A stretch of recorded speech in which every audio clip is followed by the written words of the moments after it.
মাগুরার মোহাম্মদপুর উপজেলার বাবুখালী ইউনিয়নের আটপাড়া, পাডুয়ারকুল, ফলসিয়া, হাটবাড়িয়া, ছুন্দা, পাচুডিয়া, ভিটেপাড়া ও খাদুনা মোট ৮টি গ্রামের ৫,০০০ সনাতনী নারী ও পুরুষ বিএনপিতে যোগদান করেছে। শুক্রবার বিকালে আটপাড়া সম্মিলনী মরাবিলা মহাশ্মশান শ্রী সীতা পাগলের আশ্রমে এক মতবিনিময় ও যোগদান অনুষ্ঠানের আয়োজন করা হয়।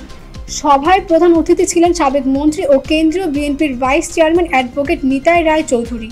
অনুষ্ঠানে আটপাড়া মহাশ্মশানের সভাপতি অজিত কুমার বিশ্বাসের সভাপতিত্বে বক্তব্য রাখেন মাগুরা জেলা বিএনপির যুগ্ম সম্পাদক অ্যাডভোকেট রকনুজ্জামান, মিথুন রায় চৌধুরী, মোহাম্মদপুর উপজেলা বিএনপির সাবেক আহ্বায়ক মইমুর আলী মৃধা ও বাবুখালী ইউনিয়ন পরিষদের সাবেক চেয়ারম্যান সৈয়দ হাফিজুর রহমান বাকি মিয়া।